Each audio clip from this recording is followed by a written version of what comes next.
Salam sejahtera bagi kita semua. Perkenalkan, nama saya John Samsir dari Prodi Informatika dengan NIM 11S14011. Jadi pada kesempatan kali ini saya akan menjelaskan tentang objek yang sudah saya buat dalam partisipasi saya di dalam proyek UAS. Jadi pertama-tama di sini saya membuat lapangan hijau. Nah, jadi di mana pada lapangan hijau ini hanya terdapat satu objek, yaitu plane. Nah, di mana plane ini di sini kita menggunakan ini partikel. Jadi partikel ini berfungsi untuk menambahkan partikel pada suatu objek. Misalnya kalau kasus ini saya menambahkan partikel hair. Nah, hair ini kita menambahkan seperti partikel kecil, dapat dari sini partikelnya.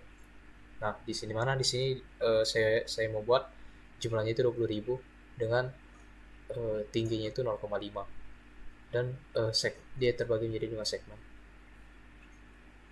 Terus di sini juga ada forcesnya.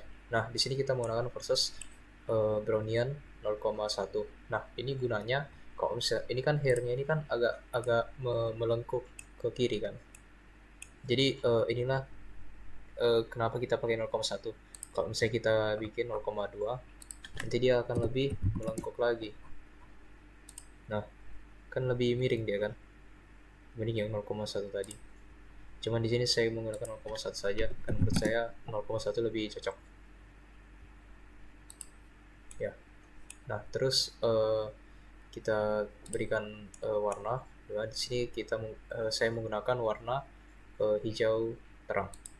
Kalau misalnya dilihat dia seperti ini. Kalau misalnya diberikan warna. Jadi tadi objek 1, untuk objek 2 itu saya ini.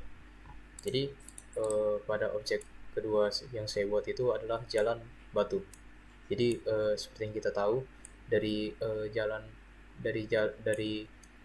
besar ke kiri itu kan ada jalan batunya, jalan setapaknya. Jadi saya mau buat jalan setapaknya itu. Di mana di sini saya menggunakan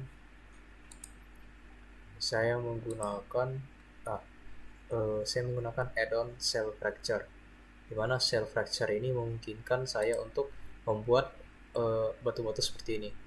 Nah, di mana pada add-on cell fracture itu saya menonaktifkan, misalnya kalau saya gitu ini. Nah, saya menonaktifkan sharp edges, interior V-group dan smooth interior, serta random faktornya ini 0,50. Jadi random faktor ini berfungsi untuk membuat dia agar tidak menabrak gitu dia. Ya, biar ada spasinya gitu. Ya. Nah, terus kemudian saya tambahkan pencahayaan pada benda ini biar terlihat. Dan saya juga membuat batasan dari jalannya dengan menggunakan cube. Oh ya, ini juga menggunakan cube ya. Dan kenapa dia bentuknya seperti ini? Karena saya menggunakan modifier subdivision. Ya, menggunakan modifier ini subdivision. Jadi modifier subdivision itu memungkinkan saya untuk membuat cube tadi menjadi seperti ini. Dan yang guna cell fracture tadi kan pasti capek kan kalau misalnya saya buat satu-satu cube-nya seperti ini. Jadi saya menggunakan cell fracture biar cepat. Sebenarnya ini semua dulu satu cube sebelum saya lakukan cell fracture. Namun setelah cell fracture dia menjadi bisa cube yang terpisah-pisah. Dan saya gunakan subdivision modifier untuk memperhalusnya. Ya, jadi sekian dari objek 2 saya.